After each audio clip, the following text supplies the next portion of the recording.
Bismillahirrahmanirrahim. Tanpa basa-basi langsung aja kita eksekusi. Bintang tamu kita kali ini akan membawa sebuah cerita tentang tragedi. Sebelum kita mulai interview kita, saya ingin memohon maaf terlebih dahulu kepada keluarga besar dari 40 lebih korban yang menjadi korban ya dari jatuhnya pesawat Sukhoi beberapa tahun yang lalu. Jadi saya sekali lagi mohon maaf dan mohon izin kepada keluarga yang mungkin merasa keberatan atau mungkin kisah ini harus diangkat lagi. Jadi Bang Ruby mewakili tim Star Hits memohon maaf sebelumnya. Namun ada beberapa sudut pandang yang kayaknya sih harus kita gali lagi. Terlebih bintang tamu kita kali ini memang berada di lokasi dan juga menjadi bagian dari tim SAR yang membantu penyelamatan korban-korban atau mungkin juga jasad dari korban yang menjadi korban gitu ya. Jasad jadi korban yang menjadi korban. Mohon maaf ini saya kalau udah ngomongin soal sesuatu yang berat kayak gitu menggunakan katanya agak sedikit berat nih teman-teman. Tapi sebelumnya ini ada beberapa headlines yang mau Bang Robi coba recall lagi, aku coba remind lagi tentang Sukhoi yang jatuh di Gunung Salak yang konon katanya sih ini tertutup awan cumulus. Kayak awan yang hitam ya dan juga tebal. Maut dalam 38 detik yang terabaikan ini tanggal 9 Mei 2012 dan Mei 9 2025 tragedi Sukhoi Gunung Salak di balik evakuasi tersimpan cerita yang tak terlihat. Nah, itulah kenapa hari ini kita kehadiran seorang bintang tamu, namanya adalah Mas Sigit. Mas Sigit ini juga seorang guru di sebuah SMA di Bilangan, Tangerang, betul ya? Siap untuk bercerita ya? Berbagi cerita. Oke. Berbagi Kalau bercerita berarti bohongan ya? Berbagi Ini berbagi cerita pengalaman, dan berbagi pengalaman. cerita. Oke. Jadi kalau dari salah satu yang tadi tagline atau mungkin jika headline yang Bang Robi bacakan, ada beberapa cerita yang memang belum disampaikan dan cerita ini datang dari sudut pandang yang tak kasat mata gitu. Nah, pengalaman Mas Sigit ini beliau melihat secara langsung kondisi korban dari jatuhnya Sukhoi dan juga beliau melihat kondisi lokasi dari evakuasi, tantangan, gangguan dan juga kejanggalan yang sempat dirasakan oleh Mas Sigit dan bahkan Mas Sigit juga merasakan ada kejadian mistis nih atau hal goib yang beliau alami seperti bertemu dengan sosok, ini sekali lagi seperti bertemu dengan sosok arwah korban dari Sukhoi. Mas Sigit, tanpa aku harus bertanya-tanya, boleh ceritakan latar belakang awalnya itu bagaimana Mas Sigit bisa bergabung atau tergabung menjadi tim dari SAR, tim SAR, lalu pengalaman yang Mas lalui. Pertama memang saya kerja sambil kuliah nih Bang Robi, saya kerja sambil kuliah. Terus waktu itu memang kondisinya saya sedang promosi jabatan waktu itu. Terus mendapat info di bulan Mei, kalau nggak salah itu di tanggal 9 ya, itu tahun 2012. Itu ada tragedi pesawat Sukhoi jatuh dan saya mendengar itu ternyata saya dapat info juga bahwa titik koordinatnya belum ditemukan. Belum ditemukan. Terus saya renungin ternyata saya timbang-timbang ada perasaan pingin coba evakuasi, pingin ikut tergabung. Kebetulan saya aktif juga di Mapala, mahasiswa pecinta alam.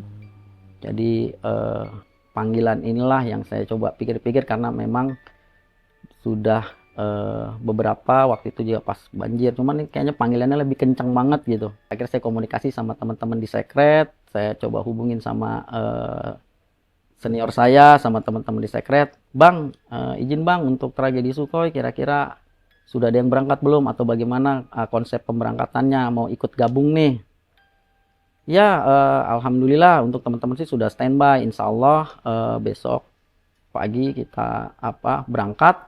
Untuk ke lokasi kita lagi juga cari info. Nah, dan alhamdulillah saya berangkat, terus saya ikuti perjalanan sampai dengan titik pusatnya di posko komandonya itu di Embrio. Sampai di lokasi di Cijeruk itu di Embrio.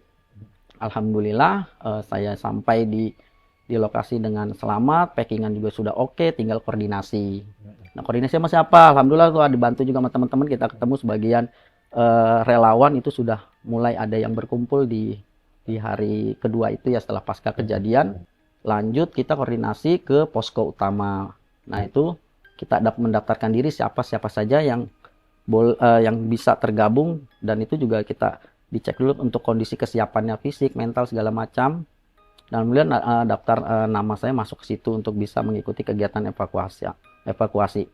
Dan alhamdulillah sambil ngobrol santai ya Bang ya di tenda itu kan kadang-kadang relawan tuh macam-macam ya, ada yang cerita tentang bahwa kejadian Salak itu seperti apa, ada juga cerita yang mungkin di Gunung Salak itu pernah ada juga ada kejadian yang meninggal itu kan, untuk macam-macam relasi cerita-cerita di bersama relawan. Terus kita jam 8 setelah prepare packing kita berangkat Bang. Kita berangkat, kita nikmatin perjalanan dengan penuh semangat, dan ternyata ada jalan terus rapet. Nah, kita sekitar 30 atau 20 menit tuh mulai ada yang jaraknya tuh. Karena memang udah mulai ada kelelahan, ya jaraknya jarang, dan ada adik saya juga ada yang tergabung dan sebagian juga ada yang belum berangkat. Terus kita ikutin, menikmati perjalanan itu.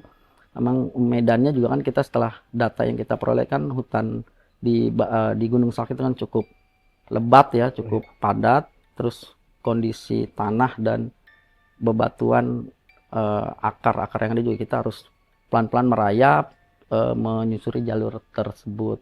Terus lanjut kita dapat info bahwa regu yang di belakang kita nih Bang, terus mulai ada yang tercecer, ada yang terpisah, karena itu kan di dalam sistem pendakian itu kan itu ada yang di posisi depan itu juga tentara yang mengawal, di tengah juga ada tentaranya, di belakang juga ada tentara sweeper atau leadernya, atau di tengahnya itu sudah dipersiapkan. Nah, di belakang kita dapetin itu mulai tercecer, cuman dalam hati nih, kok sampai tercecer ya?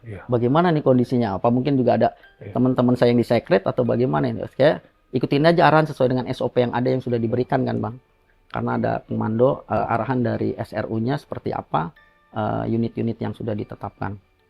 Terus sampai dengan pukul sore lah sekitar jam 4, teman-teman relawan sudah mulai jarak agak jarang, jauh agak mulai jauh.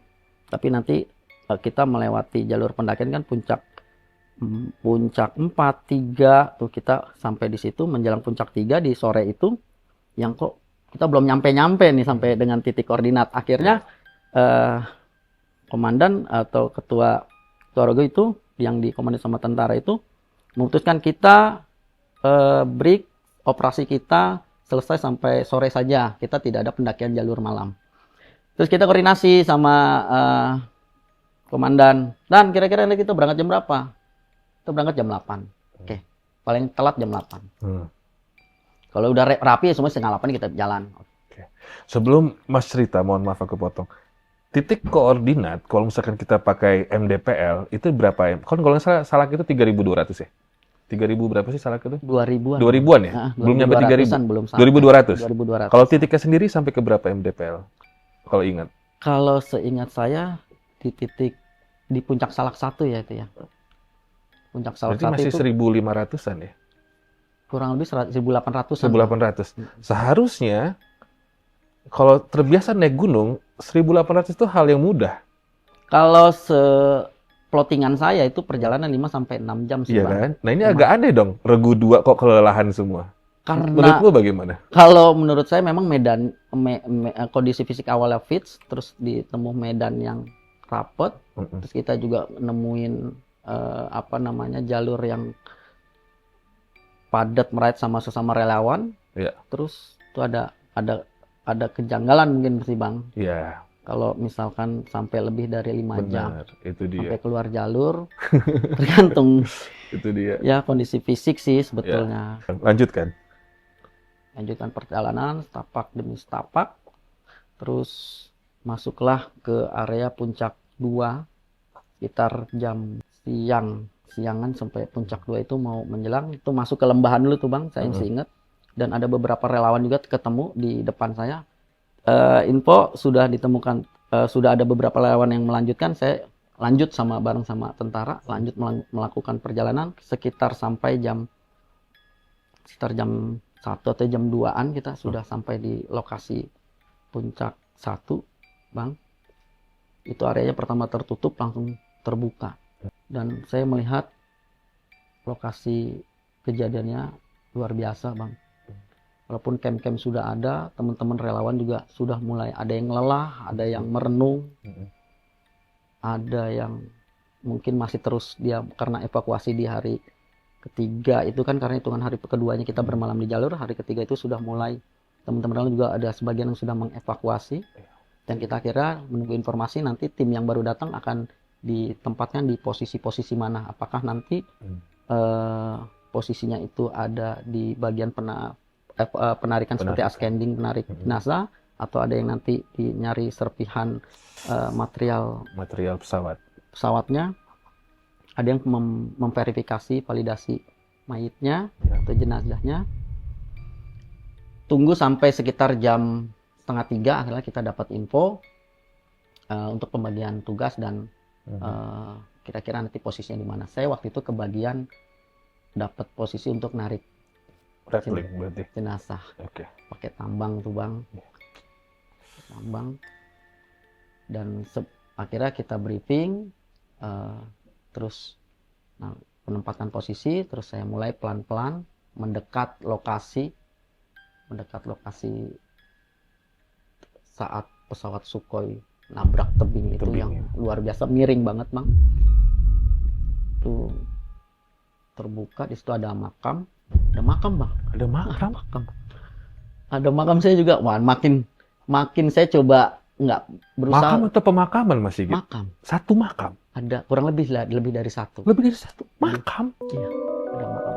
Dan saya mendekat dari camp terus ke ada makam. Makin saya coba di dekat kejadian. Lihat dekat kejadian. Kurang lebih jaraknya sekitar berapa meter ya, nggak 5 meter atau 7 meteran tuh. Artinya kalau misalkan ada makam, berarti ada beberapa orang yang sering untuk berkunjung, untuk nyekar dong? Setelah saya dapat informasikan setelah ngobrol, yaitu memang yang pengetahuan saya itu makam keramat.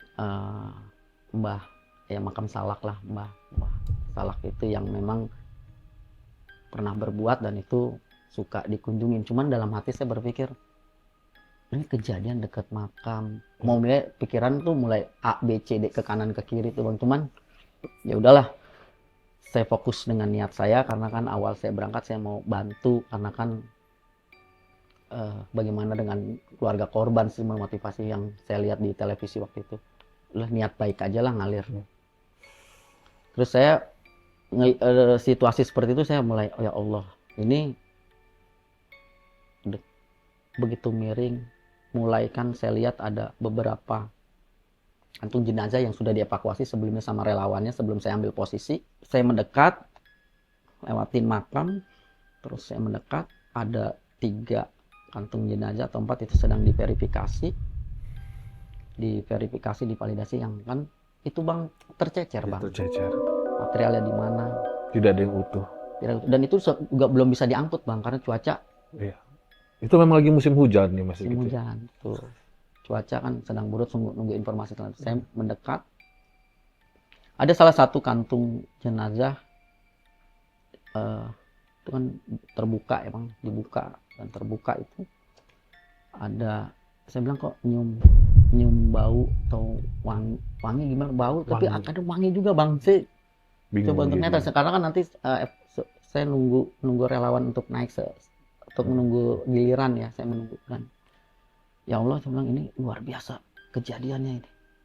Saya kan pikir pesawat sebesar itu gitu loh, bang. Sampai berkeping-keping materialnya. Terus ya itu sih terpisah sih bang ini.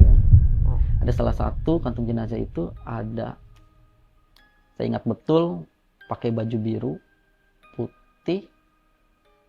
Saya pikir itu adalah pramugari. Dan cantik itu bang, cantik. Tapi mukanya agak melek. Terus lehernya panjang tuh bang. Lehernya panjang. Lehernya panjang, ya Allah. Saya bilang, astagfirullahaladzim, ya Allah. Saya bilang, kok ini apa? Dia ketarik atau bagaimana kondisinya? Terus, dan itu nggak putus bang, lehernya. Nggak, dia ngampleh pak, itu bang. Palanya ada di atas perut. Dan mohon maaf, saya masih ingat betul. Waktu itu, sampai hari ini saya kalau ingat itu pasti saya sebenarnya. Iya. Itu ada kartu namanya yang sudah mulai agak terbakar, saya jelas ingat betul. Terus mukanya juga agak baret-baret, dan itu itu apa, masih seperti utuh wajahnya, cuma hanya baret-baret. Jadi saya bilang, ya Allah, mudah-mudahan tenanglah, gitu aja, dan baik-baik saja, boleh diterima. Saya berdoa spontanitas saja. Setelah itu saya lihat kan, karena ada beberapa teman relawan yang memvalidasi verifikasi, terus mulai digeserkan mayat untuk diseptikan ya, diamanin sambil menunggu proses helipad atau helikopter penjemputan. Mulai saya turun di posisi saya evakuasi itu, saya dapat posisi di bawah enggak, di tengah juga enggak, tapi di atas tapi agak ke bawah gitu loh Bang. Ya. Saya turun ke bawah, terus karena mayat itu kan beberapa satu demi satu kan terus ditarik terus, ya, seperti ascending Ya, gitu, ditarik. ya. Tarik satu, nah sampailah sore tuh Bang, sekitar jam setengah 4 atau jam 4-an, seperti ada suara azan Bang. Allahu Akbar, Allah, itu kan suara azan. Gimana nih, masjid mana? Kalau handphone saya kan tahu dekat itu kan, nggak ada. Saya bilang, udahlah, mungkin mudah-mudahan baik-baik. Saya berusaha untuk menyesuaikan situasi dan kondisi, bilang biar nggak panik, karena butuh fokus ya Bang untuk narik itu. Saya daripada pikir mana, saya fokus aja, tarik sambil ngucapin zikir lah, tarik ya Allah, terus ya Allah, itu ada kebanggaan. Ada kebanggaan dan ya Allah, bisa bantulah. Terus sampai dengan sekitar jam 4:30 mulai ada arahan kita operasi sampai sore, sampai ngabisin yang dari bawah, tarik ke satu demi satu. Dan luar biasa, material tuh mana-mana Bang, saya lihat Bang, di bawah itu material, ya Allah, dari tebing Hancur lebur. Tarik, terus jam 4:30 sampai jam 5 kita udah, pokoknya jam 5 sore kita sudah operasi selesai. Kita mulai relawan satu demi satu sambil menunggu, berupaya berkoordinasi terus sama komandan saya, itu beroperasi terus sama yang di helipad supaya bisa dijemput ya. Dan alhamdulillah Bang, helikopter datang, jadi mayat nggak disempat gimana caranya supaya cepat bisa datang, datang helikopter. Dan itu cuaca gerimis juga Bang, waktu itu posisinya gerimis. Namanya sore di hutan agak gelap gitu Bang. Nah itu mau bawa logistik dulu Bang, diturunin. Dan logistik itu membentur makam, pohon, karena mungkin cuaca ya Bang, sambil goyang itu. Kita juga sambil berlindung, pohon juga ada yang kena kehantem itu kan. Dan akhirnya tumbang gitu kan, beberapa pohon juga tumbang, mungkin kehantem itu.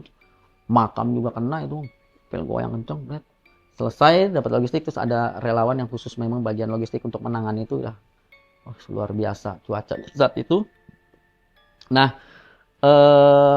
selanjutnya jenazah mulai satu-satu diangkut sama helipad, satu ditarik, ya Allah, dia bilang satu sampai dengan kantung mayat sekitar 5 atau 6 tuh waktu itu, mulai satu. Di hari pertama itu 6 jenazah di hari ini Bang, setelah di hari ketiga itu yang di pertama kali ascending itu 6 jenazah sampai jam 5 sore itu. Sampai 5 sore.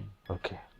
Didatang kembali untuk kegiatan esok hari, kira-kira siapa yang mau lanjut dan siapa nanti yang mau turun ketika memang kondisi fisik tidak memungkinkan, disarankan untuk turun bersama nanti rombongan yang sebelumnya sudah berada di tempat evakuasi, bisa nanti bareng turun, ataupun yang melanjut siapa itu pendataan. Alhamdulillah waktu itu memang cuaca dingin ya Bang, itu kita semua teman-teman ya saling menguatkan aja, alhamdulillah tuh teman-teman motivasi gimana persiapan, saling menguatkan dan memberi motivasi. Walaupun ya kadang-kadang cerita-cerita tentang lu nemuin apa, bagaimana tuh lu itu malam pertama setelah ada penarikan beberapa jenazah, ngangkut apa, lu nemuin apa saat itu. Sudah banyak pengalaman mistis teman-teman yang lain. Iya. Kalau masih nggak keberatan, boleh ceritakan apa kesaksian dari teman-teman volunteer yang lain Mas?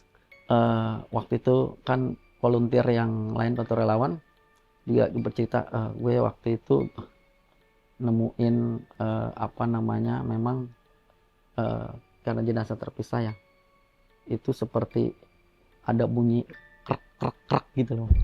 Itu sih cerita dari itu ya bang, saya dengar. Ya udah kita kan terima waktu itu kan, karena ya Allah bang sampai segitunya bang. Ya akhirnya saya cerita, wih dengerin ajan bang. Iya. Dengerin ajan bang waktu itu. Ya udah, terus sambil malam, sampai kondisi pas malam, saya memutuskan untuk, ada juga teman-teman yang bertahan, ada juga teman-teman yang sudah sebelumnya sudah melakukan evakuasi di luar. Itu dia juga ada yang pulang dan ada yang bertahan. Nah, itu saya memutuskan untuk melaporkan diri untuk besok bang saya pulang. Sign out pulang ya. Oke. Dan itu cukup buat saya untuk menjadi sebuah kebanggaan. Udahlah, karena besok kerja udah. Ya udah. Saat itu saya dapat info turunnya lewat jalur embrio, ada perubahan. Terus saya izin pamit karena kan saya bilang nanti kita berangkat start all bro, jangan sampai tercecer atau bareng. Nah, teman-teman kita kan soalnya yang di bawah tuh sempat tercecer segala macam. Terus paling saya izin pamitan ke senior bahwa saya turun hari ini gitu. Terus saya pamitan sama senior sama teman-teman sekret yang masih bertahan di sana, bang.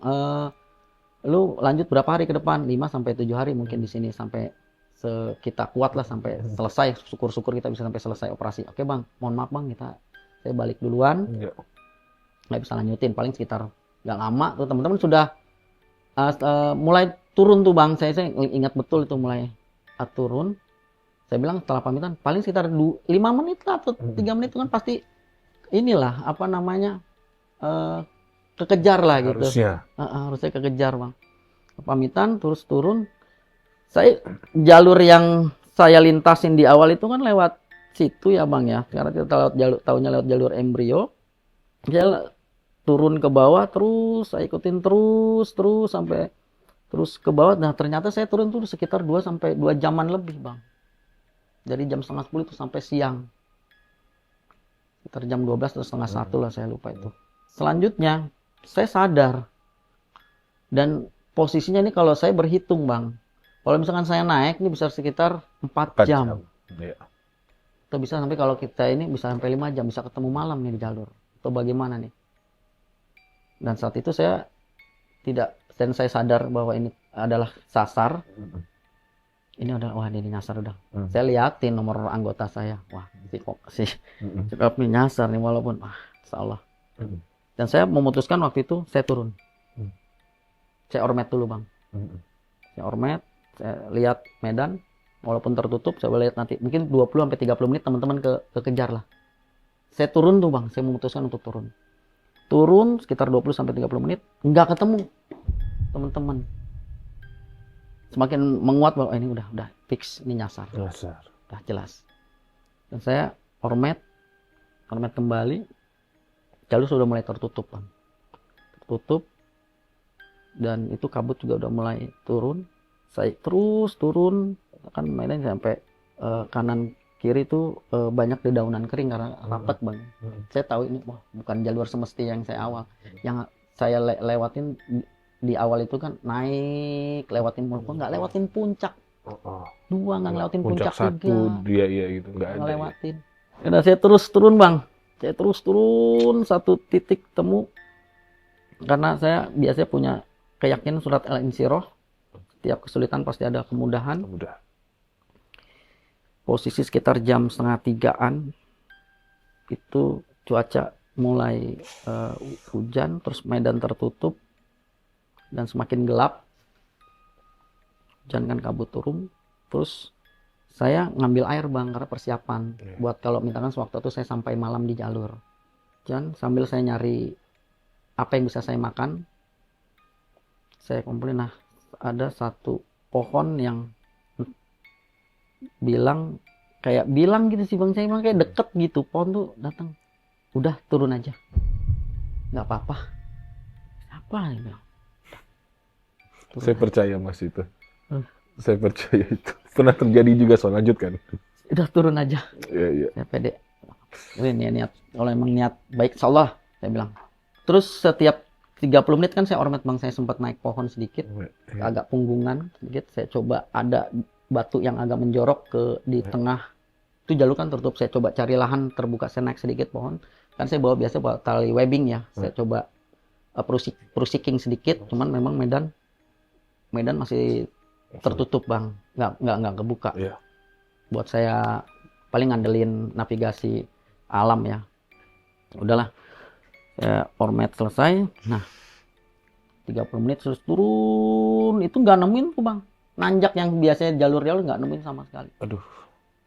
Nggak nemuin. Terus ada satu titik ada pohon yang lumayan buat isi air tuh ngalir terus itu bang, di bawah saya isi. Cuman aduh, itu inget betul saya bang. Terus kalau yang pohon tadi sebelah kanan, kalau yang itu yang pramugari yang saya lihat, dan itu nggak nyampe, itu deket banget bang. Dan yang mohon maaf ya bang, lehernya itu sama persis tuh bang, lehernya bang. Cuman dia senyum bang, dia senyum.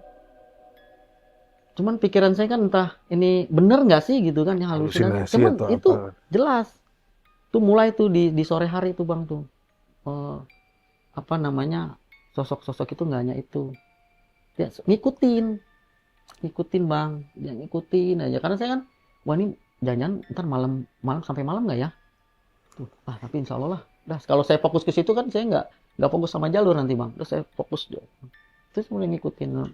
Dan pohon itu bang, aduh mohon maaf bang, kayak jalan ya, gitu. Saya berhenti, lari, saya turun bang, saya percepat itu, lari, terberhenti kayak, terus minum kayak capung biasanya bang kalau saya itu, untuk mengirit air ya, dua teguk saya lanjut lagi jalan terus.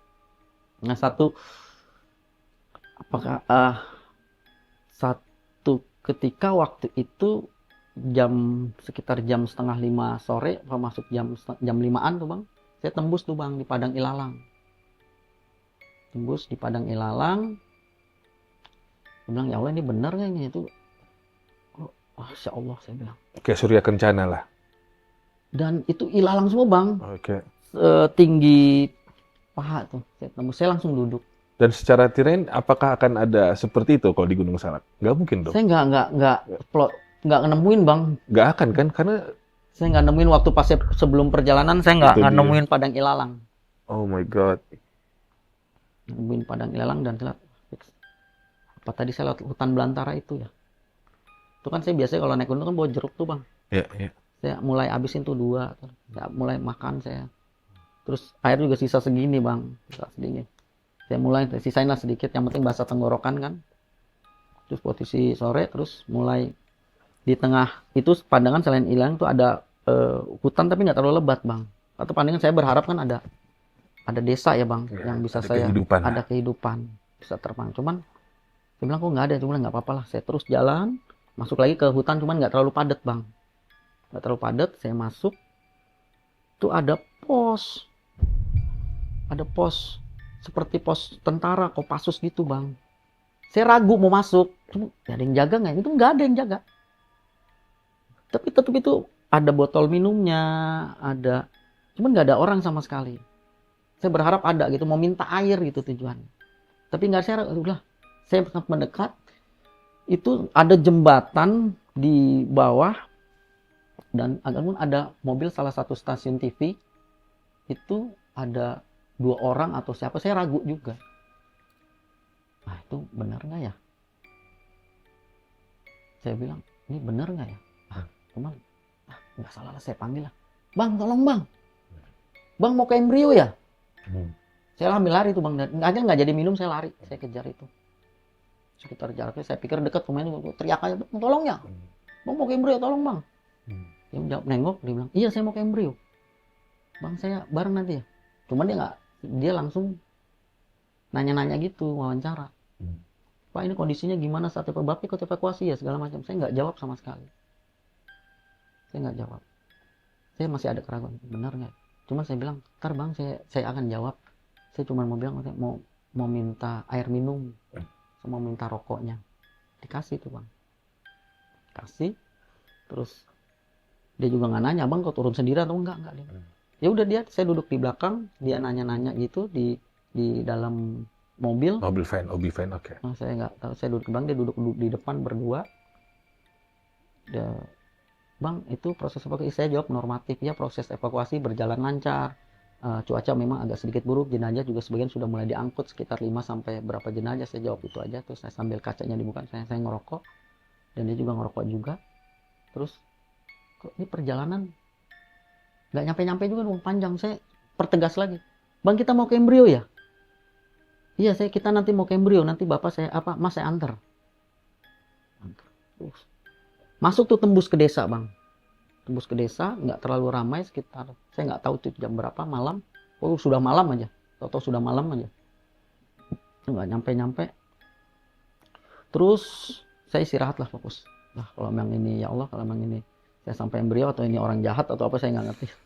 Saya ikutin aja dulu, ikutin terus sampai lah bang di pos embrio.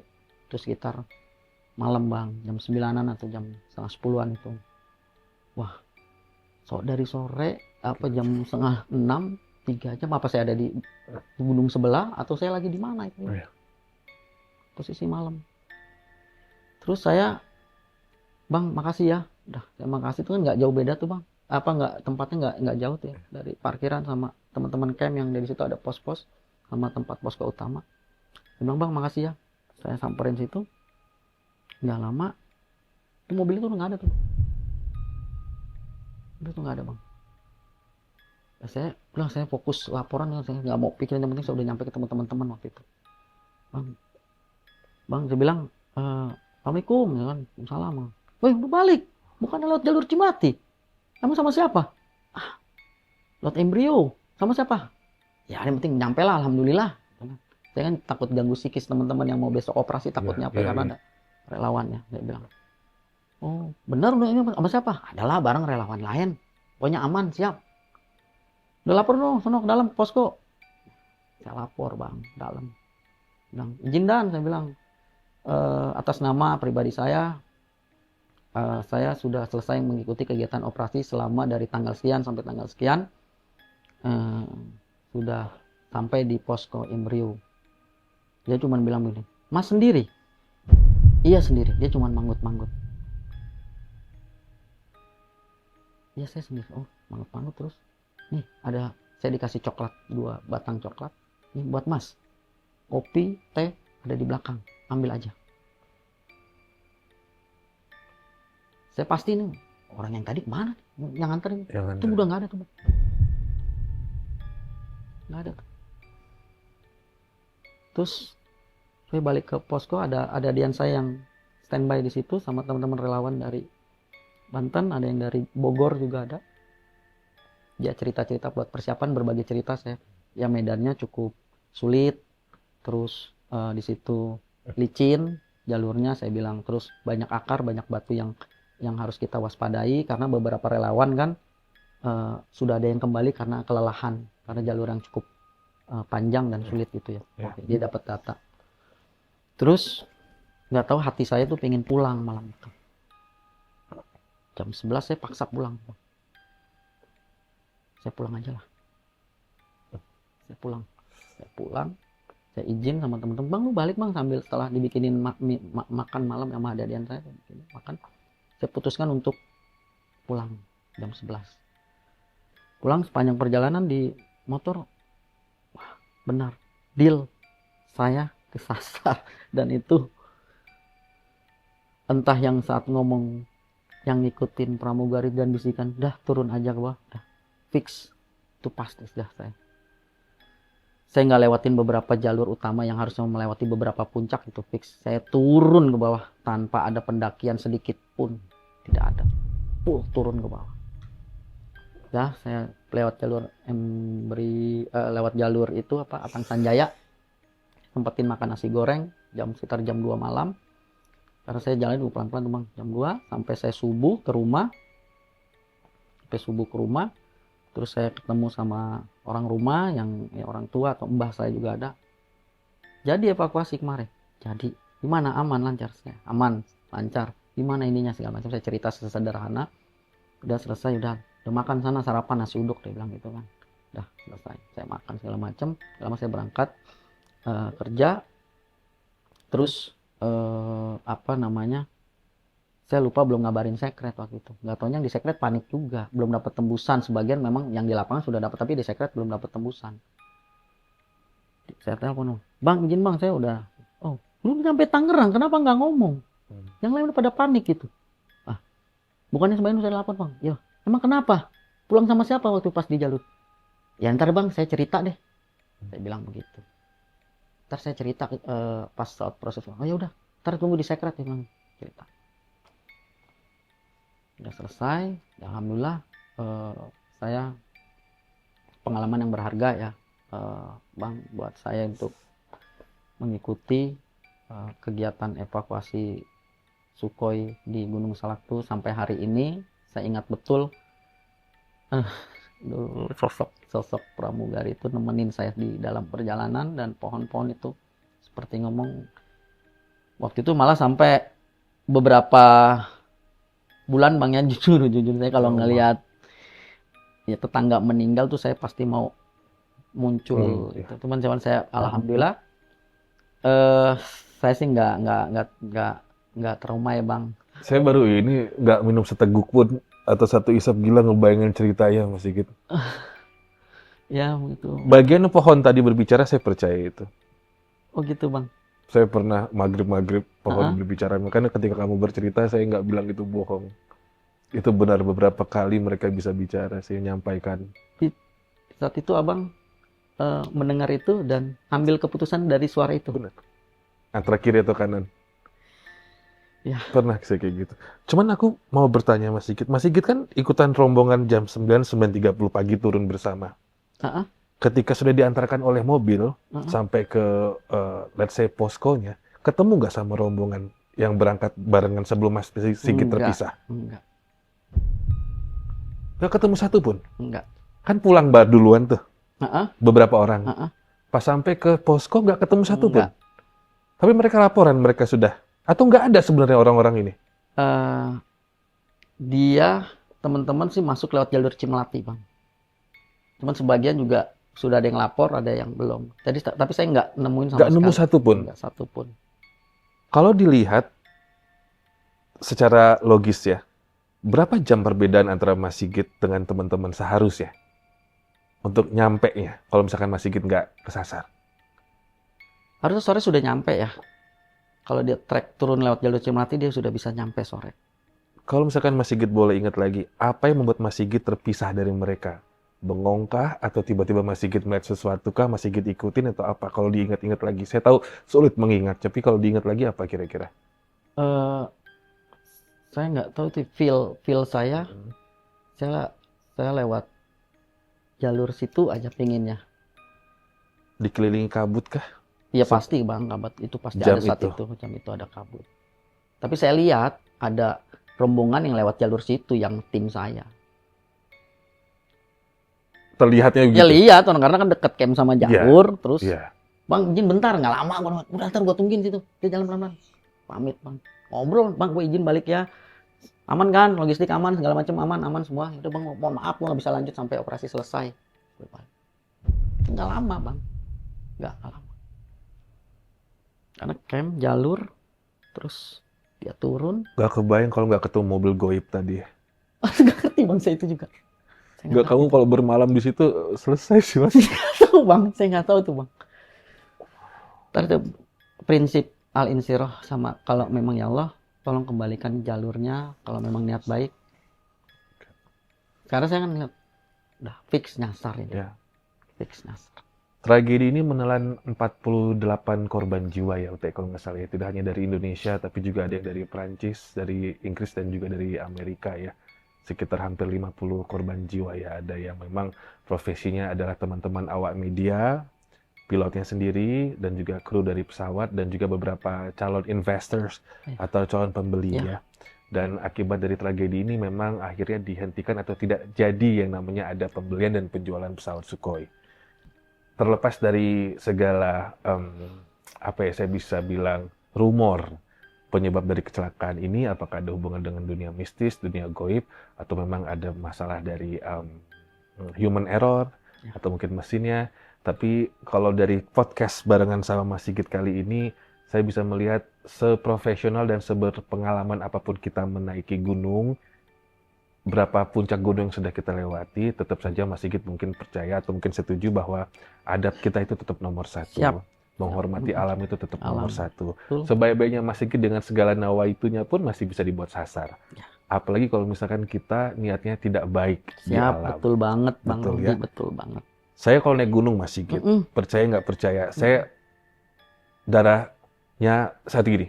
Saya kalau naik gunung, saya pasti mau dibuat pingsan. Kenapa? Mm-mm. Saya capek mungut sampah. Bahaya Bang.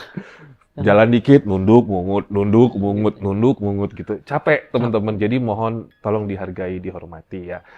Itu jangan sekedar FOMO doang. Tapi kalau emang kalian pengen menapaki kaki kalian ke tempat sakral seperti gunung, karena bagi saya gunung itu tempat yang sakral, tolong hormati. Belum aja kan kena balanya. Kita berdua yang insya Allah niatnya baik aja. Ya, ya begitulah Bang. Kadang-kadang kita Iya, sudah niat baik saja Iya. malah kondisinya apa yang terjadi kadang-kadang yang kita tidak harapkan juga gitu. Cerita ini dibuatin film seru banget sih ini. Yang awalnya kita mencoba untuk mencari tahu Mas Sigit apakah ada pengalaman mistisnya, malah pengalaman travelingnya ini lebih mendebarkan ini. Aduh Bang, luar Pertanyaan biasa. terakhir Mas Sigit. Siap. Terlepas dari sosok apakah ini memang jin atau korin atau apapun lah ya yang mungkin pernah menemani Mas Sigit dalam dalam perjalanan Mas Sigit turun dari Gunung Salak. Apakah sosok ini masih menemani dalam mimpi? Awal-awal aja. Hmm. Mm-mm. Karena saya kalau saat itu karena mungkin seminggu atau 2 mingguan ya mimpi lah Bang. Pasti Saat ya trauma. jalan di apa namanya di perjalanan dievakuasi itu yang muncul ya saat narik aja ya apa segala itu masih cuman penyesuaian itu kan harus kita lewati dengan yang lain gitu. Hari ketiga berhasil menemukan 5 jenazah ya. Untuk mengumpulkan 48 jenazah berapa hari waktu itu ya Mas? Tim SAR dan juga relawannya. Ingat nggak sih? Waktu itu info dari Secret ya Bang, Iya. sama teman-teman karena dia 7 hari itu masih terus dilakukan. Soalnya kalau kurang lebih 10 harian itu. 10 hari ya. Berarti dari hari ketiga sampai hari ke-10 ya. Ya, di hari berarti sekitar semingguan lah ya dari hari kejadian itu sekitar 10 harian ya, kalau nggak salah itu. Saya sungguh penasaran dengan makam Mbah Salak ini. Ya, kalau misalkan teman-teman punya ceritanya, punya informasi tentang makam Mbah Salak ini, boleh diceritakan di kolom komentar. Nanti kalau misalkan Bang Robi sudah ketemu kuncennya, kita sudah bisa berhasil, kita coba hadirkan di sini. Atau mungkin Bang Robi main-main ke Gunung Salak. Punya pesan keras apa kepada teman-teman yang katanya cinta sama alam dan suka naik gunung? Silakan Mas Sigit. Buat teman-teman dimanapun berada dan mohon maaf bukan menggurui atau segala macamnya. Pada dasarnya gunung harus dijaga, dirawat. Jangan pernah kita membuang sampah sembarangan, mencoret-coret, vandalisme segala macamnya. Itu penting banget karena untuk menjaga kearifan keaslian gunung kita yang ada di Indonesia. Yang kedua buat teman-teman, ketika kita menjaga alam ini dengan sebaik-baiknya, pasti kalian akan dijaga oleh Sang Pencipta. Setuju. Itu luar biasa. Oke. Demikian itu aja Bang Setuju Robi. Bapak Guru, terima kasih. Dari anak Mapala jadi guru kesayangan muridnya ya. Amin, amin. Luar amin. biasa banget Mas Sigit. Tapi sejujurnya Mas Sigit, kalau saya boleh jujur ya, sejujurnya kalau saya boleh Siap. jujur, gue lama-lama jadi ke Isyana ya gue. Mas Sigit, tadi Mas Sigit masuk itu penuh banget ruangan ini. Kayaknya ada sesuatu yang nggak kamu ceritain ke saya deh. Kamu bohong ya sama aku. Jadi guru nggak boleh bohong. Apa ya? Terima kasih banyak. Wassalamualaikum warahmatullahi wabarakatuh. Kita pamit. Waalaikumsalam warahmatullahi Thank you, Mas wabarakatuh. Sigit. Siap.